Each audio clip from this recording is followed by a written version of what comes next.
Salamlar hər kəsə. Necəsiz? Ümid edirəm ki, yaxşısınız.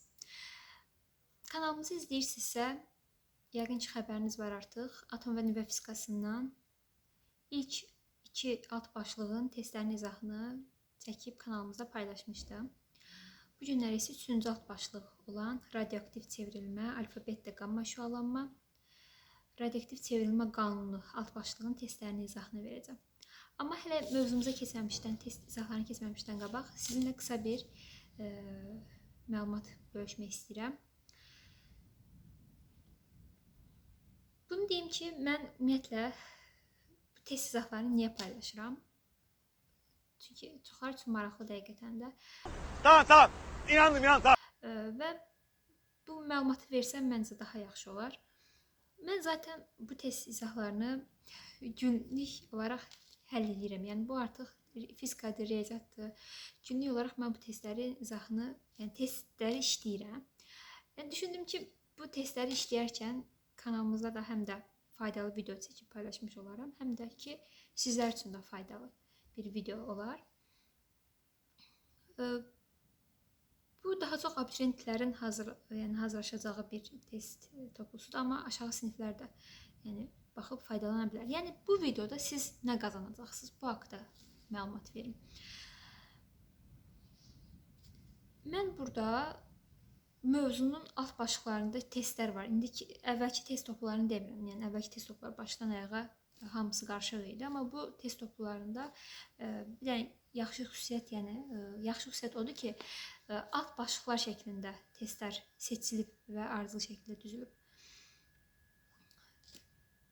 Yəni siz bu videoda əsas alt başlığın, yəni siz bu videonu izləməklə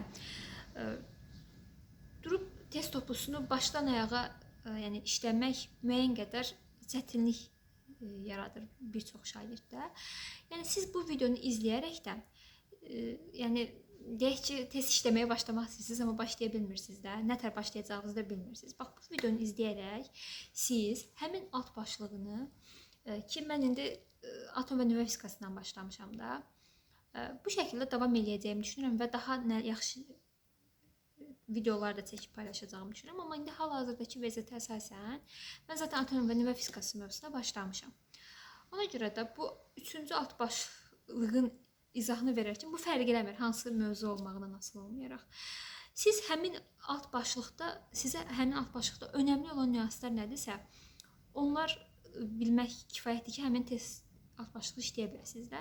Bax, o başlıqlar, nümunələri, önəmli nüansları qeyd eləyərək və önəmli testlərin izahını verərəkdən videomuzu çəkəcəyik.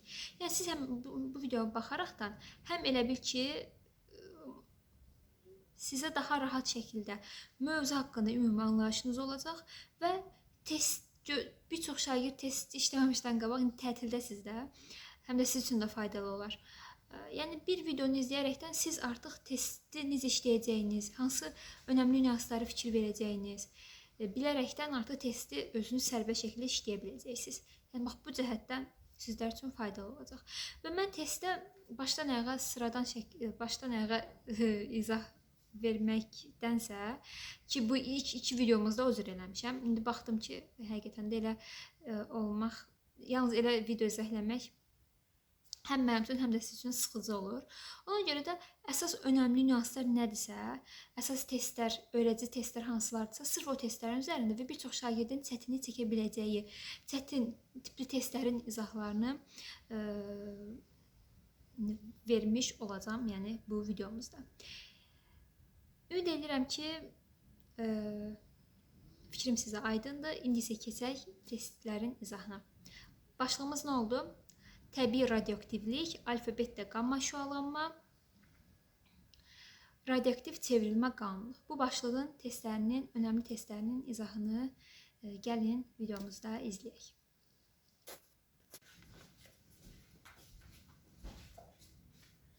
Başlayaq suallara. Birinci sual. Radioaktiv elementin aktivliyi 9 saatda 8 dəfə azaldı. Bu elementin yarım parçalanma periyodunu hesablayın. Verilənləri qeyd edirik. T bərabərdir 9 saat. 9 saatda deyil, 8 dəfə azalıb. Deməli, aktivlik NP anlayışı burada A sıfırdan işarə edirik. Başlanğıc sayı olsun. Və 9 saatdan sonra olacaq onda A0 bölünsün 8 dəfə azalır. Bizə yarım parçalama periodunu T-ni soruşur.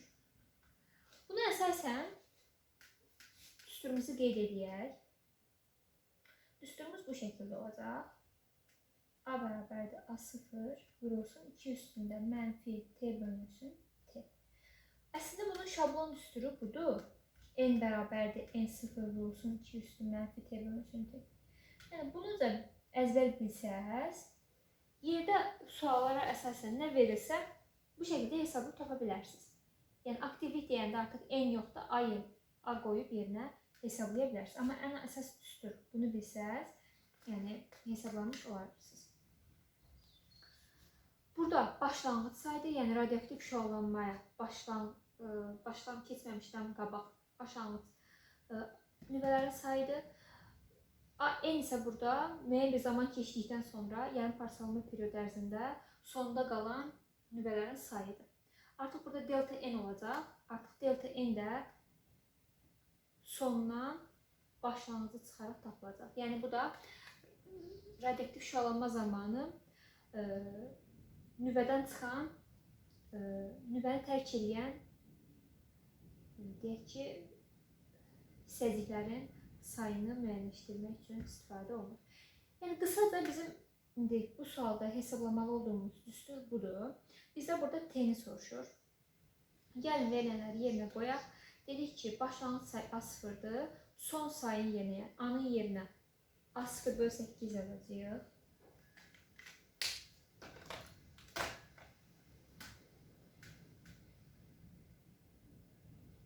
Bərabərdir A0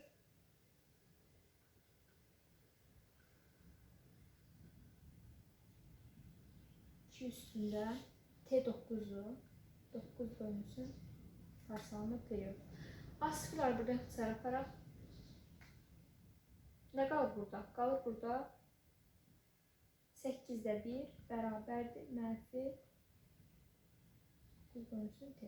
İndi 8'də 1 bilirsiniz ki 2 üstündə mənfi 3'dür.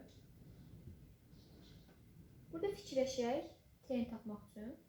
Sizcə burada T, yəni parçalama periyodu neçə olmalıdır ki, ona böldükdə bax bu ifadəni sənə versin. Təbii ki, burada T nəyə bərabərdir? 3'ə bərabər. Düzdür.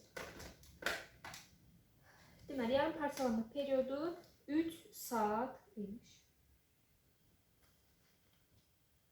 Cavabımız C variantına uyğun gəlir.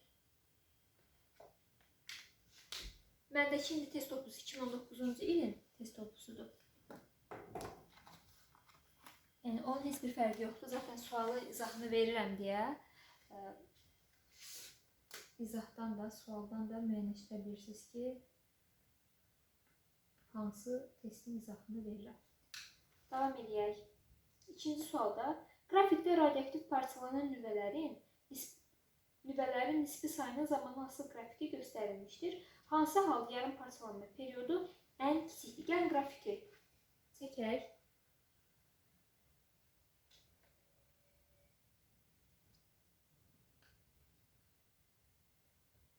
Delta N bölünsün N0.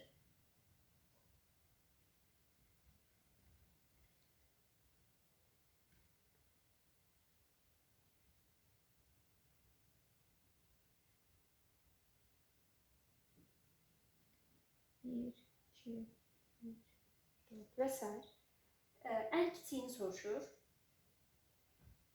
İndi delta N bölünsün N0 ilə T arasındakı əlaqədə yarım parçalama periyodunun ən kiçik qiymətini soruşur.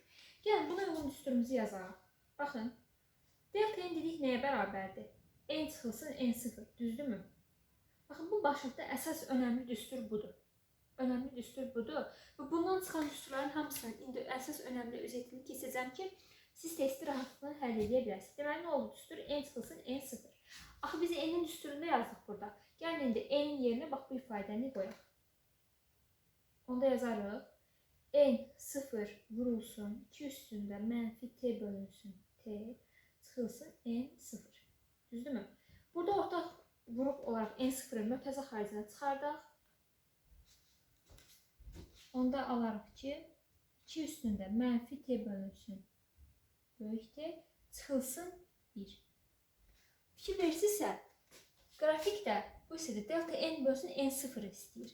Ona görə də bu zaten delta n bərabərdir də. İndi siz bunu tənlik kimi fikirləşib, bu tənliyin bu hissəsini tək buraxıb, bu N0-ı bərabərliyin soluna keçirərsiniz. Onda delta n bölünsün N0 bərabər olar nəyə? Bəli, mənfi t bölünsün t çıxılsın 1-ə. Markerimizi təzə dəyişmişəm, bunu yenə də yaxşı yazmır. Bu yaxşı yazar mı? Burada nə görürük? Görürük ki, bu ifadə ilə yarım parçalanma periodu arasında tərs mütənasiblik var. Hətta bu kökaltı bir tərsdir. Yəni, üstü ifadəni biz bilirik ki, yazmaq istəsək, bunu bu cür yaza bilərik də. Ay vay, bu marker heç yazılası deyilmiş.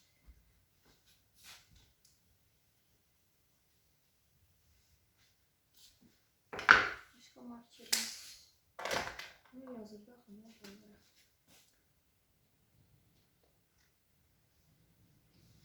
Burada deməli görürük ki, tərs mütənasibdir də. Yəni uzun uzadı yazmağıma ehtiyac yoxdur əslində, amma yazacağam yəni. Deməli 2-də 1, mənfi onu tərsinə çevirdi. Biz bu t bölünsün t-ni bu cür başa düşməliyik. Aşağıdakı t kökün solunda, riyaziyyatdan bilirsiniz də. Yuxarıdakı t isə kökün altındakı ifadənin qüvvətində yazılır. Burada niyə tərs mütənasib soruşa bilərsən? Yəni necə tərs mütənasib? Axı ay müəllim, bu üslü ifadədə axı bunun nə əlaqəsi var? Baxın, əsas məsələ budur ki, bax bu t nə qədər böyük olsa, kökdən çıxan ədəd o qədər kiçilər. Bu kökün dərəcəsi nə qədər kiçik olsa, kökdən o qədər daha böyük ədəd çıxmış olur. Yəni buradan da görürsünüz ki, tərs mütənasibdir də. Bu artanda bu azalır, bu azalanda bu artır məsələsi. Ona görə də görürsünüz ki, əgər biz yarım parçalanma periodunun ən kiçik qiymətini istəyiriksə,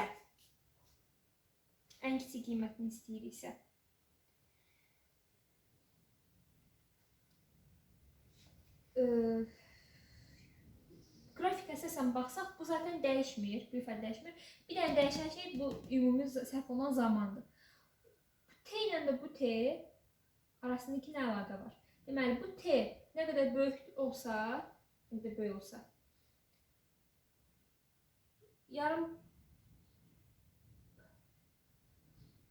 parçalanma düsturun ən kiçik qiyməti.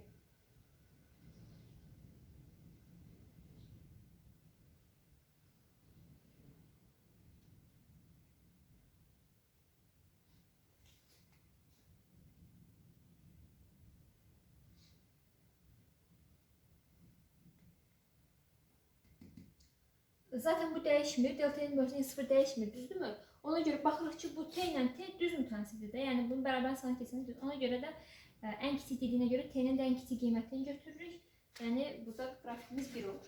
Neyse, çox uzaqdıq. Üçüncü suala da baxırıq. Bu halda yarım parçalanma periodunun ən böyük qiymətini soruşursa, artıq t-nin də burada ən böyük qiyməti olan 5 nömrəni götürmüş olacaqsınız.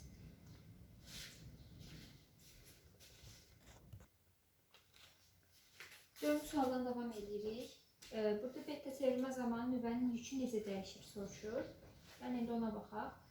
Bizim burada bilməli olduğumuz əsas önəmli məsələ nədir? Alfa, beta, gamma şüalanmada hansı elementi biz nəzərdə tuturuq, onu bilməliyik. Baxın, alfa şüalanma dedikdə, bu önəmli qeyd edək, sonra isə yazaq. Alfa şüalanma dedikdə, burada helium 2-4 izotopuna söhbət gedir. Beta şüalanmada elektrondan, yəni mənfi 1-0 elektrondan söhbət gedir. Gammada isə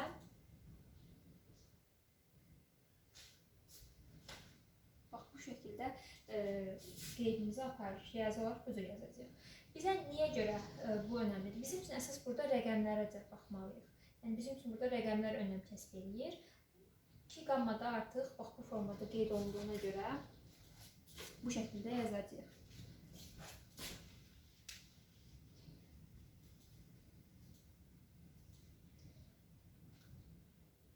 1-dir. Deyir ki, beta çevrilmə zamanı nüvənin yükü necə dəyişir?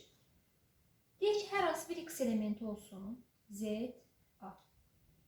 Bu beta çevrilməyə məruz qalır. Beta çevrilmə dedik nədir? Elektrondur da. Yəni -1, 0. Bu zamanı nüvənin yükü necə dəyişir? Yekunda yaranan yeni bir element deyək. Bu necə dəyişəcək?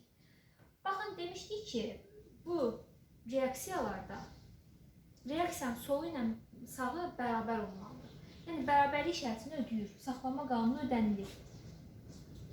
Ona görə də biz fikirləşməliyik ki, mən bu yeni elementin aşağı sol indeksinə nə yazmalıyam ki, ondan biri çıxanda yekunda mənə z versin. Təbii ki, z plus 1 doğrudur.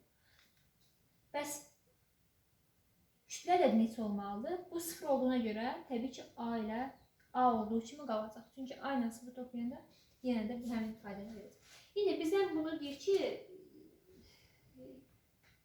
elementin yükü necə dəyişir? Yük dediyimiz sol aşağı indeksdir. Kütlə dediyimiz sol yuxarı indeksdir. Yük dediyinə görə sol aşağı indeksə fikir veririk. Bu nə olub? 1 vahid artıb. Elementin yük vahidi 1 vahid qədər nə edər? Artar. Cavabımız Y variantı. Baxın, 5-ci sualda buna oxşar tipli sualdırmı? Yox, biraz fərqli. Gəlin ona baxaq. Ardıcıl alfabet və beta parçalanması nəticəsində quruluşun yəni bir element digər bir elementə çevrilir. Gəlin baxaq. 90, 232. Baxın, bu element plümbium, yəni quruluşuna çevrilir. Bunun da indekslərini qeyd edək. 82, 207.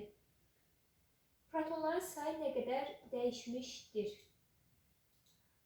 Bu parçalanma reaksiyasıdır. Parçalanarkən alfa və beta parçalanmasına məruz qalıb. Alfa dedik ki, helium 2-4-dür. Beta isə elektron olan -1, 0-dır. Qeyd edədikmi? Protonların sayı nə qədər dəyişib?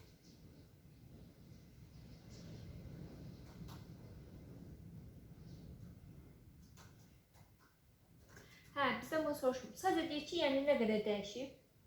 8 vahid azalıb da. Proton sayı, baxın, sol aşağı indeksi idi. Nə qədər azalıb? 8 vahid azalıb. 8 dənə azalıb. Deyə variant. Davam edirik. Bunlar yəni sadəcə primitiv sualı. Sadəcə sən protonun hansı olduğunu bilməlisən. Proton sol aşağı indeksdir. Neutron bu nukleon sayı ilə proton sayı arasında yerləşən indeksdir. Yuxarıdakı isə sənə deməli nukleonların sayını verir. Davam edək. Baxaq 7-ci suala. Uran 92-237 nüvəsi beta çevrilməsi zamanı alınan nüvənin kütlə ədədini hesablayın. Yəni bu beta çevrilməyə məruz qalıb. Betanın adı deyək ki, beta çevrilmədir. Proton betada dedik ki, -1, 0-dır. Bəzən pozitronda deyilə bilər, yəni bu beta çevrilməyi. Onda yuxarı indeksi müsbət yazılır. Onda bu müsbət bir 0 olacaq. Bu nüansı qeyd edək, yəni. Deməli, -1, 0 çevrilmə zamanı alınan nüvə başqa bir nüvə yaranır ki, gəlin bunu biz x ilə işarələyək. Bunun indeksini necə hesablayacağıq? Cəmi soldakı indeksə bərabər olmalıdır. -1 ilə nəyi toplasaq 92 eləyər?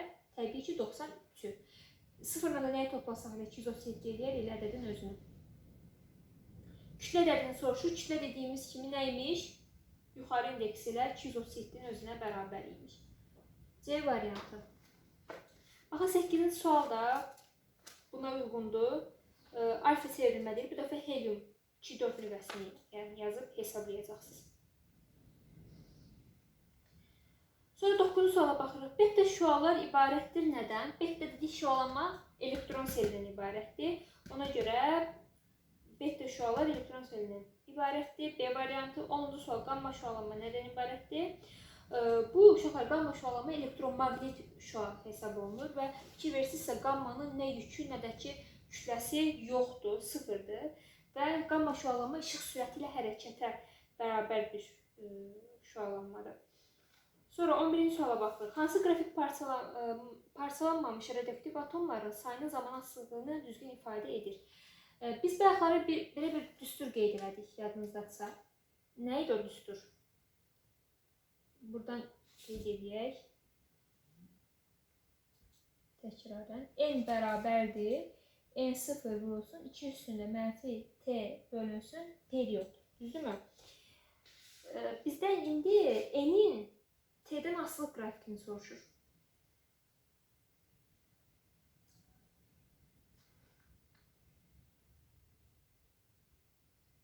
Bunu riyazi olaraq yazaq bu şəkildə ki, daha rahat sizə aydın izah olsun. Deməli, T üstündə mənfi isə 2-də 1-dir də bu. Kök altına salsaq, T.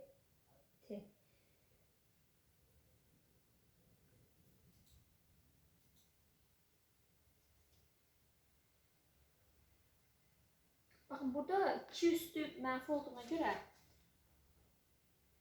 bu T əslində 2-nin təpəsinə çıxır da, yəni 2-nin təpəsindədir. Sən kəsirin məxrəcini nə qədər böyütsən, o qədər parçalanan nüvələrin sayını çoxaltmış, böyütsən azaltmış olarsan. Yəni indeks kəsirin məxrəci nə qədər böyük olsa, nəticədə alınan cavab həmişə nə olur? Daha kiçik olur. Bax, burada da görürük ki, tərs mütənasibdir. Grafikin tərs olduğunu bildik. Onda N'in T'dən asılı qrafiki müəyyən bir başlanğıc nöqtədən tərs mütənasib olaraq davam etməlidir. Bu başlanğıcı da biz N0-dan, başlanğıcı N0-dan qeyd edirik. Lövhəmizi təmizləyək, davam edək. 12-ci suala baxaq. Buna oxşar sualdır. Lakin burada bu dəfə parçalanan nüvələrin sayının zamanlasılı qrafikini soruşur. Yəni delta N'in zamanlaslılığını soruşur. İndi yenə də baxın bayaqki düsturumuzu qeyd edək. Delta N nəyə bərabər idi? N0 vurulsun. 2 üstündə mənfi T bölünsün period çıxılsın 1 düsturu. Baxın delta N ilə N necə mütənasibdir? Düz mütənasibdir. Amma necə düzdür? Bu bildiyimiz düz mütənasib qrafiki düz mütənasiblə deyil. Kök altı düz olacaq və müəyyən bir nöqtədə artıq biz burada N0-ı qeyd eləmiş olacaq. Yəni bir dəfəlik bilin ki, N-in T'dən asılı qrafiki ya aşağı tərs mütənasiblikdən qrafik düz deyil də, ya kök altı ifadənin qrafiki olur, ya da ki tərs mütənasib qrafiki olur. Davam edirəm. 13. Hansı şüalar vakuumda işıq sürəti ilə yayıla bilməz? İşıq sürəti ilə yayıla bilməyən alfadır, betadır. Ona görə burada alfa şüalar. Variant Y variantı. 14. Hansı şüalar vakuumda işıq sürəti ilə yayıla bilməz? Burada da beta şüalanmadır. Gamma şüalanmasıdır, uşaqlar, rentgen şüalanması, infraqırmızı, ultrabənövşəyi şüalar bunlar işıq sürəti ilə hərəkət edən şüalardır. Bunları bilək. Sonra 15-ci sual, alfa çevirmə zamanı nüvənin yükü necə dəyişir? Baxın, buna oxşar sualı bayaq baxdıq, amma biz beta çevirməyə baxdıq. Ona görə gəlin buna da baxaq. Alfa çevirmə zamanı nüvənin yükü X, Z, A çevrilir, alfa şüalanma əmələ gəlir. Helium 2-4. Yeni bir element ərsə gəlir. Bunu necə tapacağıq? İndeksini yazacaq? Z çıxılsın 2. Çünki cəmləyəndə yekunda bizə bu ifadəni verməlidir. Burada isə nə olmalıdır? Bəli, A çıxılsın 4. Nəyini soruşur, necə dəyişib? Yükü deyil, necə dəyişib? Yük nə idi? Sol aşağı indeks. Kütlə nə idi? Sol yuxarı indeks. Ona görə yükü 2 vahid qədər azalıb. Cavabımız C variantı. 16-cı sual. Burada uran 92-239 izotopunun alfa çevrilməsi zamanı yaranan elementin kütlə ədədini hesablayın deyir. Yəni eyni tipli sualdır. Bir dənə bunu da izah edeyim. Bir də bu tipli sualları keçək. Çünki artıq başa düşdüyünüzü düşünürəm. Qeyd edirəm. Uran 92-239 izotopu alfa çevrilməyə məruz qalıb. Yəni alfa çevrilmə nə idi? Bəli, helium 2-4. Yaranan elementin bizə kütləsini soruşur. Kütlə yuxarıdakı idi. İndi fikirləşin görün, nə ilə toplayanda 239-u verir? 4-ü 235 ilə.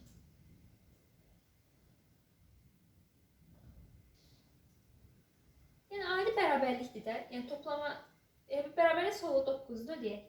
Sağında 4 plus x yazılıb. Yəni sən fikirləş gör, mən 4 ilə neçəni toplasam 9-a bərabər olar. Təbii ki 5-i toplasam bərabər olar da.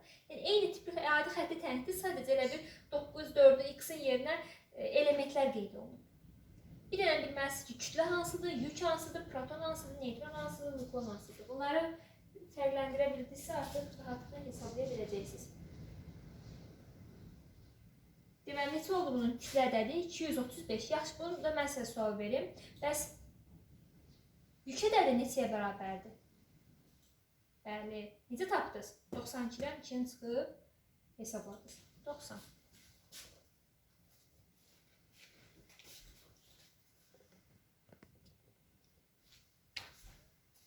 İndi gəlin belə bir suala baxaq. Radioaktiv X nüvəsinin Y nüvəsi çevrilmə sxemi göstərilib. Bu zaman hansı hissəcik buraxılır? Qrafiki burada qeyd edək. 19-cu sualdır. Bu 2019-cu test topluluğunda nömrəsi 19, amma digər topluluqlarda özünüz baxa bilərsiniz. Nəyin edən asıl qrafikidir? Yük ədədinin kütlə ədədindən asıl qrafiki verir. Z, A. Mən bura yalnız bizə lazım olan hissəni qeyd edəcəm. Çünki lazım deyil, yəni böyle şey yazmaqlarına vaxt. X, Y kəsişmə nöqtələrini qeyd edək. Bura deməli 234, bura 90. X-in isə, X elementinin isə deməli yük ədədi 238, yox, kütlə ədədi 238, yük ədədi isə 92-yə bərabərdir. Buna əsasən hansı hissəcik buraxılır? Fikir verin, o X-dən Y-ə doğrudur. Deməli, ilk olaraq X elementi var imiş. Bu X elementinin ZA yazırıq da. Z kütlə. Kütləsi neçədir? 92. Yükü neçədir? Yükü 92. Kütləsi neçədir? 238. Baxın, bir daha sözüm qarışdı. Yəni, çaşqınlıq yaranmasın. Elementin, hər hansı bir X elementinin deyək, aşağı sol indeksi yükdür. Sol yuxarı indeksi isə kütlədir. Burada da Z yük, A kütləni ifadə edir. Ona görə 92, 238. Bu X elementi Y elementinə çevrilir. Y elementinin bəs yükü neçədir? 90. Kütləsi neçədir? 234. Bəli. Bəs indi fikirləşək, görək bu hansı şüalanma nəticəsində yaranıb bu Y elementi? Sizcə hansı nəticəsində, nəyin nəticəsində yaranır? Biz 90 üzərinə neçə gəlsək 92 eləyər. Plus 2. Bəs 234 üzərinə neçə gəlsək 238 eləyər. Plus 4. Aha. Tapdıq ki, bunun nə üzərinə bu hansı şüalanmadır ki, bunun deməli, yük ədədi 2-dir, kütlə ədədi 4-dür. Bəli, alfa şüalanma. Alfa şüalanma bildik ki, helyum 2 4-dən söhbət gedir. Ona görə tapdıq yəni cavabımızı. Bu bir dənə alfa şüalanması nəticəsində yaranıb. Cavabımız B variantı. Aydın oldu da sizə. Bəli. Baxın, 20-ci sual yazmıram. Çünki bu sualın üstünü bəlkə lövhədə qeyd eləmişdik. 21-i də. Yəni 22-ci suala baxaq. Deyir ki, parçalanmamış radioaktiv nüvələrin sayının zamanla asılı qrafiki verilib. Nüvələrin başlanğıc andakı sayını hesablayın. Verilənləri qeyd edirik. Bizə deməli n verilib. N'in qiyməti 2 vur 10 üstündə 5-ə bərabərdir. Zaman verilib 4 ildir. Bir də bizə yarım parçalanma periyodunu da verib. Bu da 2 ildir. Bizdən bəs nə soruşur? Nüvənin başlanğıc andakı sayını, yəni N0-ı soruşur. Düsturumuzu yəni qeyd edək. Düstur nəyə bərabərdir? N bərabərdir. N0 vurulsun. 2 üstündə T bölünsün. T. Buradan N0 tapsaq, N0 nəyə bərabərdir? Tək buraxacaq da. Onda bax, bu vuruğu bərabərliyin soluna keçirərik. Onda olar N bölünsün. 2 üstündə mənfi T bölünsün. Period. Yarım parçalama period. Yerinə qoyub hesablayaq. Deməli, 2 vursun 10 üstündə 5 bölünsün. 2 üstündə mənfi T bölünsün T. 4 bölünsün 2. Baxın, buna fikir verin ha. Ümumi zamanı yarım parçalama perioduna nisbətidir. Onda 4 bölü 2-dən də 2-yə bərabərdir. 2 üstündə mənfi də mənfi kəsir tərsinə çevirir. Yəni 2-də 1. 2-də 1-in də kvadratı 4-də 1. Yuxarı sürəti olduğu kimi saxlasaq. 2 vursun üstündə 5-i də 4-də 1-ə böləndə bölmədə bilirsiniz də, riyazi hesablamada. Birinci ifadəni saxlayırıq, ikinci ifadədə bölmə keçir vurmaya və ikinci ifadənin sürət məxəz yerini dəyişir. Bəli. Onda 2 vurulsun üstündə 5 vurulsun, 4-də 1 olur artıq 4. Cavabımız nə olur? 8 vurulsun 10 üstündə 5. Cavab Y variantı. Artıq bu tipli suallar burada çoxlu təkrarlanıb. Ona görə məncə kifayətdir. Gəlin diğer suala baxaq. Görək, demək olar ki, bitirdik uşaqlar, yaralamışıq. Az qalır. Lövhəmizi silək.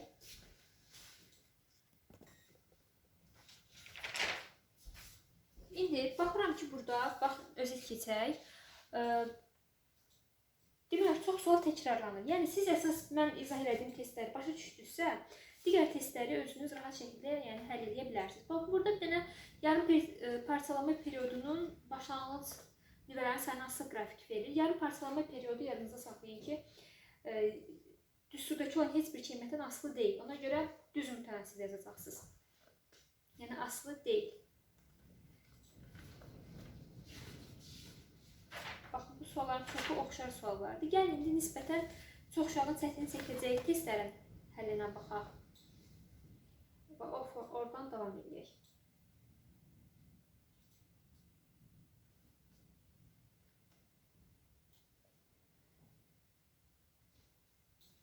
Baxın, məsələn, burada fərqli tipli suallardan biri 43-cü sualdır. Yəni, 43-ə baxaq. İlk yarım parçalama periodunun ikimisinə bərabər zaman fasiləsində radioaktiv nüvələri neçə faizi parçalanır? Periodun ikimisinə bərabər zaman fasiləsində. Deməli, ümumi zaman yarım parçalama periodunun ikimisidir. Yəni, 2 vurulsun T-yə bərabərdir. Nüvələrin neçə faizi parçalanar? Parçalanan nüvələrin sayını biz delta ilə işarə edirik. Burada nəyi bilməlisiniz? Yəni, başlanğıc nüvələrin sayı N0-dır. N yerdə qalan, parçalandıqdan sonra yerdə qalan nüvələrin sayını N ilə işarə edirik. Delta N isə parçalanıb gedən nüvələrin sayını ifadə edir ki, bizə bunu soruşur. Delta N-i soruşur. Gəlin, indi onu hesablayacaq.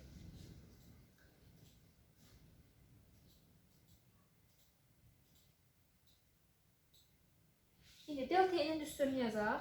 Delta N bərabərdir. N0 vurulsun. Mötərizədən 2 üstü mənfi T bölünsün T çıxılsın 1.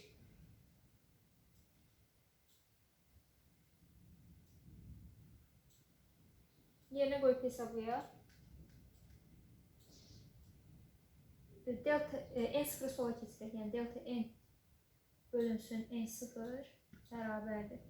2 üstündə T'nin yerinə 2T yazaq. 2T bölü T'dən mənfi 2 çıxılsın 1. Nə alınır burada? Delta N bölünsün N0. 2 üstü mənfi 2 4'də 1'dir. Düzdür? 4'də 1. 4'də 1 çıxılsın 1. Bu da bizə nə verir? Mənfi 4'də 3'ü.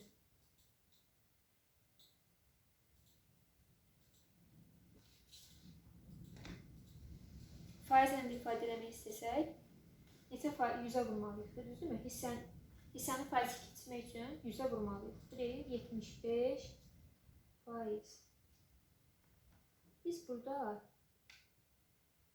düsturu səhv yazmışıq. Burada N0 çıxılsın N deyə. Baxın. N0 çıxsın N. Çünki axı gedənlərin sayını tapmaq üçün başdakı nüvələrin sayından gedənləri çıxmalıyıq. Onda deməli səhvimizi burada tapdıq. N0 vurulsun 2 üstü mənfi T bölünsün T olacağına görə artıq bununla bu yerini dəyişəcək.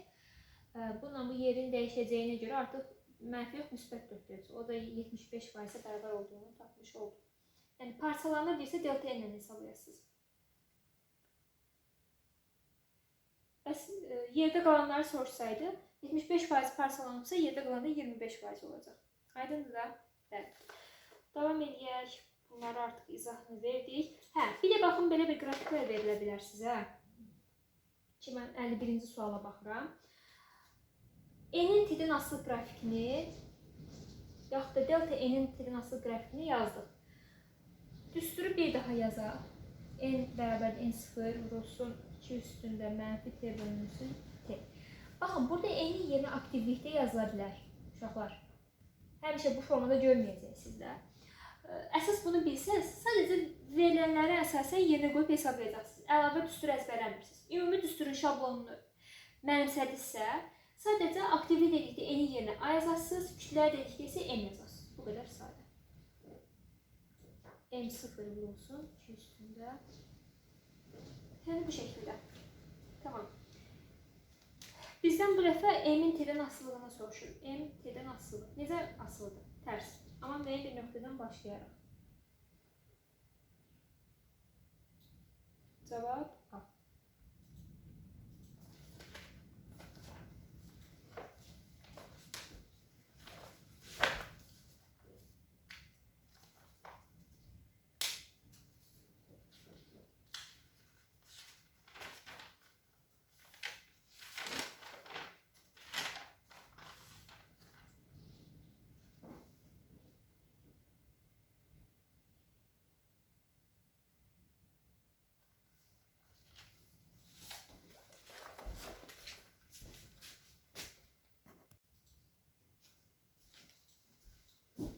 Yəni, indi isə çox uşağın çətinlik çəkə biləcəyi testlərin həllinə baxaq. Artıq həmin başlığın sonlarına yaxınlaşırıq. Bilirsiniz ki, sonlar getdiksə, suallar nisbətən mürəkkəbləşir. Başlayaq 64-cü sualdan. Çox az qalıb, 8 dənə əsas sualları seçmişəm. Yəni, əsas 2 sualları seçdim ki, çünki digər suallar onlara oxşardı. 8 dənə sualımız qalır və bununla da bitiririk. 64-cü sualda nə deyir? Radioaktiv şüalanma zamanı deyir 3 alfa və 2 beta zərrəcik buraxılır. Nüvədəki neytronların sayı nə qədər azalmışdır? Deyək ki, hər hansı bir X elementidir. Proton sayı Z, nukleon sayı A olsun. 3 dənə alfa, yəni 3 dənə helium nüvəsi, helium atomu və 2 dənə beta. Mənfi 2, yəni elektron mənfi 1, 0. Bu zərrəciklər buraxılır. Yaranan deyir ki, yaranan yeni elementin neytronların sayı nə qədər azalır. Gəl hesablayaq. Normalda heliumun yük ədədi 2-dir. Əmsal 3 olduğuna görə 3 vur 2-dən 6. Yəni, bura oldu 6. 2 vur mənfi 1-dən bura oldu mənfi 2. Toplasaq müsbət 4. İndi mən bura nə yazmalıyam ki, cəm obşi Z versin? Z minus 4. Mənfi 4 ilə müsbət 4 bir-birini islah edir, yekunda Z alınır. Eyni qaydanı kütlə ədədinə tətbiq edəcəyik. 4 vur 3-dən 12, 2 vur 0-dan 0. Yəni, obşi 12-dir. Mən bura nə yazmalıyam ki, nukleon sayı A olsun. A çıxılsın, 12 yazmalıyım. Bu qədər. Bizdən isə neytronların sayının nə qədər azaldığını soruşur. Neytron sayı necə tapılır? Bu haqda qısa məlumat vermişdim, amma necə tapıldığı haqda indi yadıma düşür ki, deməmişəm. Neytronların sayını nukleonların sayından protonların sayını çıxmaqla tapırıq. Yəni, N burada A çıxılsın Z-ə bərabərdir. N qaydanı bura tətbiq edək görək. Onda N iştirik nəyə bərabər olacaq? A çıxılsın 12, çıxılsın Z çıxılsın 4. Mənfi nömrə təzə vurub atsaq, A çıx 12, çıx Z plus 4.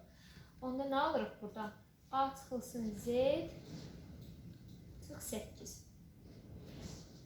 Normalda A çıx Z olmalıdır, amma A çıx Z çıx 8. 8 vahid nə eləyib? Azalır. Cavabımız Y variantı. Baxın, buna oxşar digər sualları da bu qayda ilə hesablayacaqsınız. Maraqlıdır, hə? Adi hesablanma formasındadır. Çox şəxs çətin ki, ayda elementlər var, burada mən necə hesablayacağım? Halbuki bildiyiniz riyazi hesablamadır. Sadəcə yazış qaydası biraz yəni bu formadadır. Kimyadakı reaksiyalara oxşuyur, amma qorxulacaq heç nə yoxdur. Keçirik 67-ci suala.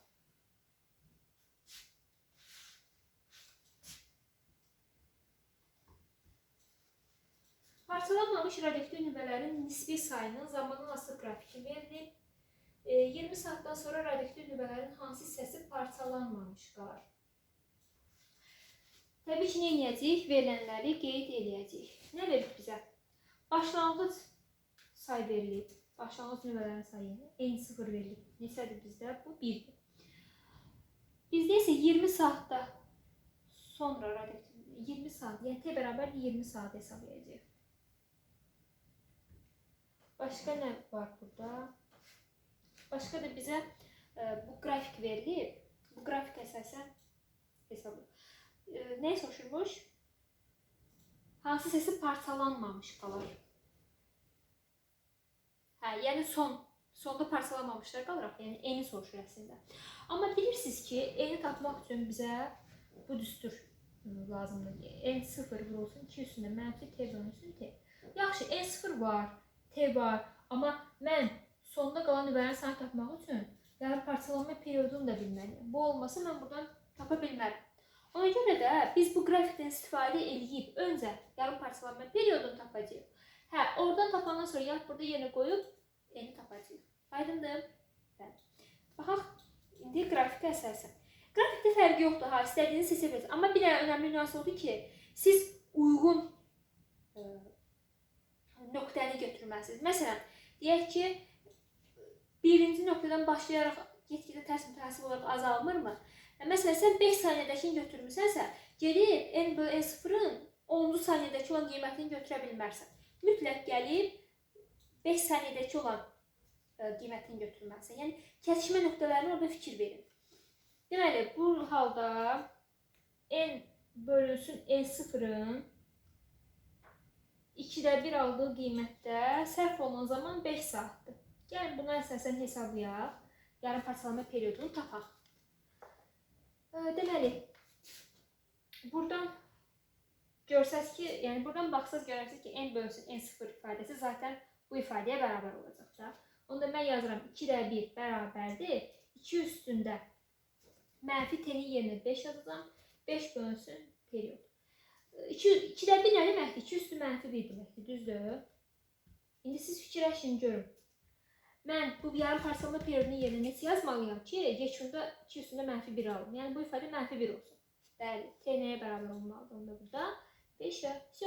Yarım parçalanma periodunu tapmışıqsa, işimizi demək olar ki, 70%-ni həll eləmişik. Yerdə hesablamaq üçün yerdə qalır, yerdə verilənləri yerinə qoyub hesablamaq. Hesablayaq. N0 burada nəyə bərabərdir? 1 vurulsun 2 üstündə 20 saat olan hissəni soruşur. Ona görə T-nin yerinə 20 yazacağıq. Böyük periyodda tapdıq 5. 20 bölü 5-dən 4. Yəni cavab tapırıq ki, 2 üstündə mənfi 4. 2 üstü mənfi 4 nəyə bərabərdir? 16'da 1. Bu qədər. Cavabımız D variantı.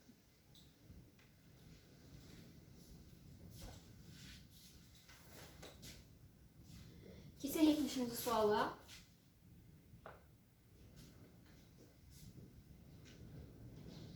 Euler Venn diaqramında uyğun bəndləri bir müəyyən edin. Belə bir Venn diaqramı verilib. Alfa çevrilmənin beta mənfi çevrilməyə müqayisəsini soruşur. Bu 1'dir. Bu 2 kəsişməsi 2'ni götürüblər. Beta çevrilməni 3 götürürlər. İndi baxaq bir-bir uyğunlaşdıraq. Birdə yazılıb ki, yeni nüvə yaranır. Hansı çevirmə zamanıdır yeni nüvə yaranır? Hər ikisində də yeni nüvə yaranmalıdır. Çünki bilirsiniz də, danışdıq ki, helium 2-4 nüvəsinin kütlə və yük ədədi qiyməti var. Betada da -1,0.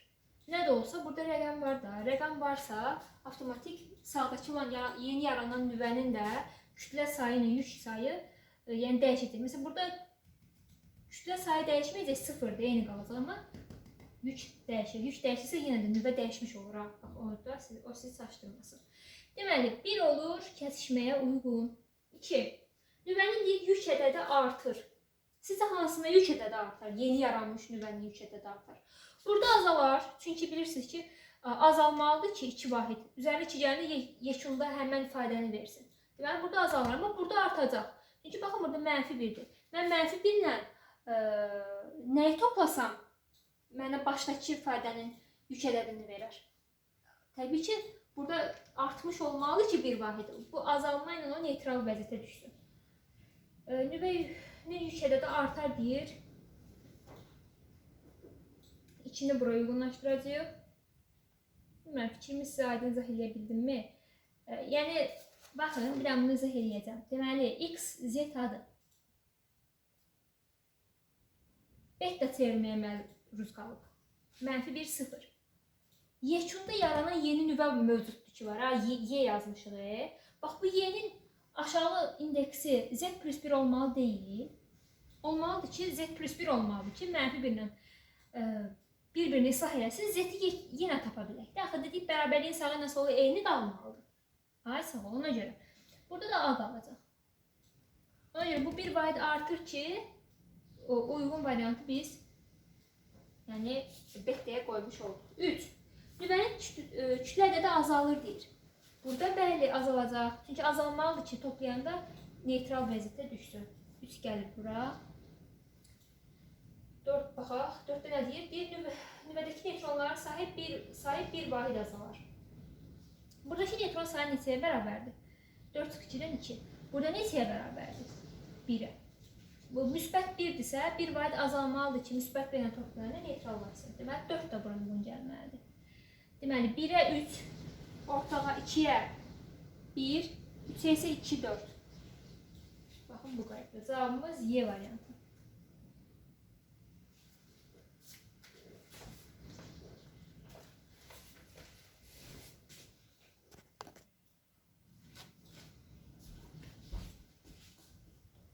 Üçüncü suala baxaq. Nə deyir? Hansı ifadələr alfa çevrilmə üçün doğrudur? Alfa çevrilmə dedik nəymiş?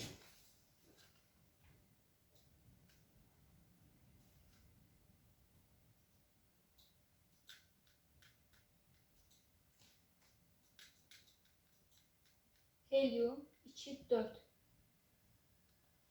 atomun yaranmasıymış. Deməli, əgər hər hansı bir X elementində alfa şüalanması nəticəsində yaranırsa, yekunda yeni yaranmış elementin kütlə ədədi 2 vahid azalacaq, yük ədədi isə 4 vahid azalacaq. Deməli, bu hansı variantı uyğundur? Nüvənin yer yükü 2 elementar yük vahidi qədər azalar. Bəli, bu ikinci variantda var. 2-ni götürürük.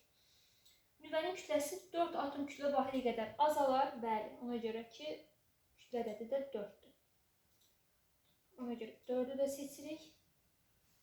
Və element Mendeleyev cədvəlində 2 xana sola doğru, yəni əvvələ doğru sürüşəcək. Səbəbi də, baxın, bu 2-nin olmasıdır. Yəni, cavabımız 2, 4, 6.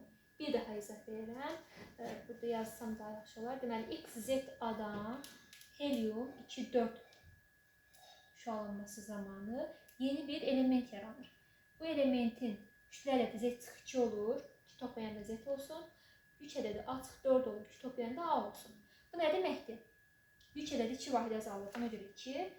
Bu nə deməkdir? Kütlə ədədi 4 vahid azalır, buna görə burada 4-ü seçirik. Və biz Mendeleyev cədvəlində sırasını necə sürüşdüyünü bilmək üçün bu proton sayına baxacağıq. Əgər proton sayı azalırsa, bu deməkdir ki, sola doğru meyl eləyir. Yadda saxlayın, Mendeleyev cədvəlində X elementləri proton sayına görə düzülür. Yəni soldan sağa doğru artıq proton sayı arta gedir. Ona görə proton sayı 2 vahid azalırsa, deməli hansı elementdirsə o 2 vahid xana sola doğru sürüşəcək. Aydınlıqdır, düzdürmü? Yəni 75-ci suala baxaq. 74-də beta şüalanma deyir. Beta şüalanmada -1, 0. Yəni elektrondan istifadə edəcəyik. Orada da artıq kütləsi dəyişməyəcək. Çünki -1, 0 da axı kütlə dəyişmir. Yük ədədi 1 vahid artacaq. Səbəbi də odur ki, burada artıq elektronda -1-dir. -1 olması həmin ifadəni 1 vahid artırmaq deməkdir. Bu da Mendeleyev cədvəlindən bir dama sağa doğru, yəni artır deyə sağa doğru meyl eləmiş olacaq. 75-ci suala baxırıq. Qamma şüalanma üçün hansı müddəalar doğrudur? Qammanın dedik ki, şüalanmada nə qeyd elədik? İndekslərinin hər ikisinin 0 olduğunu qeyd elədik. İşıq sürətli hərəkət etdiyini qeyd elədik və elektromagnetik şüa olduğunu biz qeyd elədik. Deməli, burada uyğun variantlar hansılar olacaq? Elektromagnet dalğasıdır. 1. Maqnit sahəsində meyl etmir. Bu da önəmli nüansdır. Bir dənə alfa beta şüalanmadır, bir dənə şüalanma qammadır ki, o meyl eləmir və işıq sürəti ilə hərəkət edir.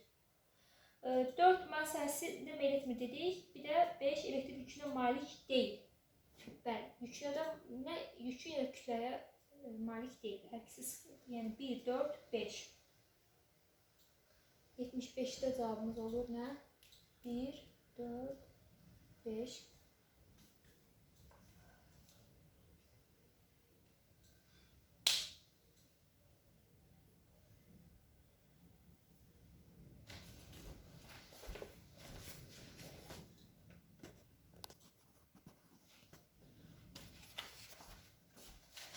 Birinci suala baxaq.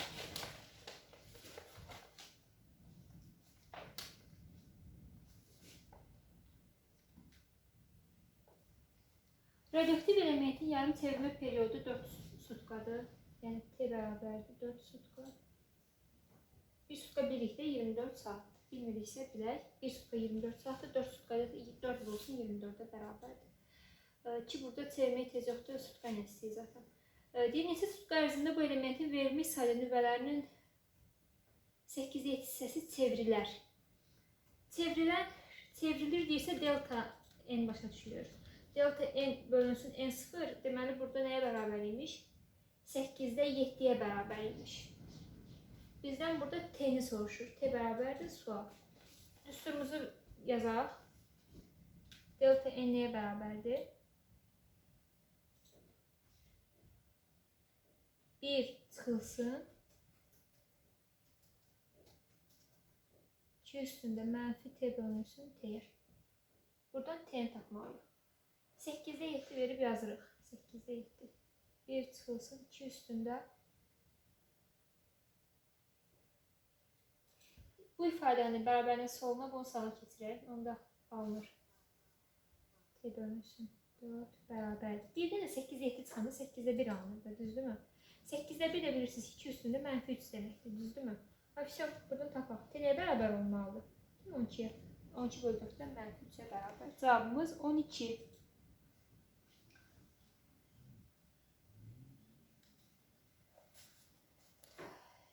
Birinci suala baxaq. 83 daha doğrusu. Yer çox tutuyor, ona görə bir səkləyəcəm.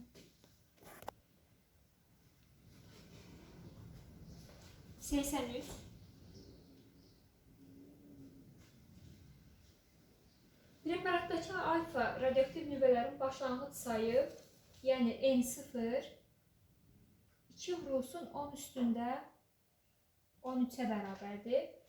T bərabərdir 2T zaman fasiləsində preparatı tərk edən alfa hissəciklərin ümumi yükünü hesablayın. Y-nin də qiymətini verib 1,6 10 üstündə mənfi 19 kulon. Bizdən yükü soruşur. Amma nəyin yükünü soruşur? Bax, ona fikir verməliyik. Fasiləsində preparatı tərk edən Tərk edən nə deməkdir? Delta n idi də, düzdür uşaqlar? Aha. Delta n idi. Tərk edən alfa hissəciklərin ümumi yükünü mikrokulonla hesablayın. Mikroya çevirəcək. Bu yansılardır bunlar. İndi hesablayaq. Deməli, delta n soruşulur. Delta n-in düsturunu yazaq. Siz deyin, mən yazım. N0 vurulsun. 1 çıxılsın. 1 bölünsün. 2 üstündə mənfi t bölünsün. Mənfi olmur da artıq. T bölünsün t. Bunda deməli N0 2 üstün 2 vurulsun 10 üstündə 13'dür. 1 çıxılsın. T bölünsün t. Kiçik t 2 t'dir. 2 t'ni t'yə böləndə 2. Onda 2 üstü 2'də 1. Yəni 4'də 1. Birdən də deməli videomuz burada dayanır. Baxın, davam edirik. 2 dənə sualımız qaldı. 83-cü suala baxaq. Nə deyirdi? Alfa hissəciyinin ümumi yükünü hesablayın. Burada bir dənə nüansda diqqət yetirmədik. Burada söhbət alfa nüvəsindən gedir. Bax, ona fikir verməlisiniz. Çox uşağın yəni çaşdığı məqam budur. Gəlir eni hesablayır, yeni hesablayır, yerinə qoyur. Cavabı belə tapır. Amma halbuki bura fikir vermək lazımdır ki, alfa hissəciyindən söhbət gedir. Və alfa hissəciyi helium 2-4 olduğuna görə və bizə də burada alfanın yükünü, yük ədədi burada 2'yə bərabər yükünü hesablamağımızı soruşur. Yükü burada 2'dir deyə siz burada n-yə yox, 2 vurulsun n-yə ilə hesablamalısınız. Ona görə bax, burada bir 2'ni əlavə edirik. Vur 2'dən cavabımız alınır 4,8 mikrokulon. Cavabı zaten mikro ilə istəyirdi. Hesabladıq. Cavabımız oldu 4,8 mikrokulon. Bu qədər. Və son olaraq da 85-ci sualın həllinə baxaq.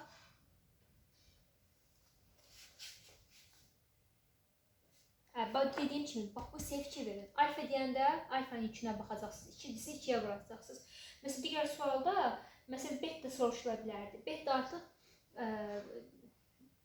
əmsalı da verilə bilərdi. Siz artıq o əmsalı əsasən vurub hesablayıb ona görə hesablama aparacaqsınız. Əgər burada 2 alfa desəydi, artıq 2 vur 2-dən 4 yazıb hesablayacaqdınız. Aydındır da. 85-ci suala baxırıq. Uyğunluğu deyil, müəyyən edin. Radioaktiv elementin yarım parçalanma, yarım terminal periodu daha doğrusu T olarsa radioaktiv nüvələrin sayını tapın. Burada uyğunlaşdırma sualıdır. 1, 2, 3'ə ABCD yeni uyğunlaşdırmalıyıq. Bax, bu tip suallarda mütləq əlinizin altında bir qeyd dəftəriniz, vərəqiniz, qaralamanız olsun ki, tez şəkildə hesablaya biləsiniz. Birinci halda deyir ki, T bərabərdir T. Yəni, ümumi zaman yarım parçalanma periyoduna bərabər müddətdə deyir.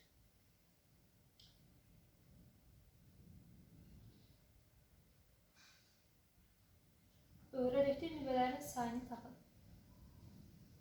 Düsturumuzu qeyd edək. N nəyə bərabərdir? N0, 2 üstündə mənfi T bölünsün T. Əgər bu T-dirsə, mənfi T bölünsün T-dən nəyə bərabərdir? N0 bölünsün 2 üstündə mənfi 1. Bu da edir N0 bölünsün 2. Düzdür? Onda nüvələrin sayı neçə dəfə azaldı? 2 dəfə azaldı. Deməli, 1'ə uyğundur A. İkinci halda T-ni 2T-yə bərabər, 2 yarım periyodunun mislinə bərabər deyir. Bu halda artıq bu birinci hal idi. N2'də nə olacaq? N0 vurulsun 2 üstündə mənfi 2T bölünsün T-dən mənfi 2. Onda 2 üstü mənfi 2 nəyə bərabərdir? 4'də 1. Onda neçə dəfə azalacaq? 4 dəfə azalacaq. İkinci variantı uyğundur. B. 3'də isə artıq T-ni bir dəfə 4T verib. 4T olsaydı nə olardı? Yəni də eyni qaydını hesablayırsınız. 4T bölü 4T'dən 2 üstündə mənfi 4 olardır.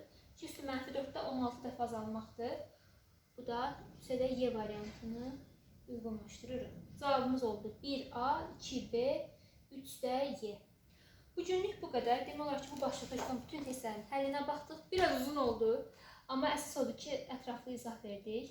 Yenə də siz baxarsınız, topludan hansı tip suallar yenə də, yəni çətin çəkdiyiniz sual olsa, şərhlərdə qeyd edə bilərsiniz. Yəni mən şərhlərdə suallarınızı da cavablandıracağam.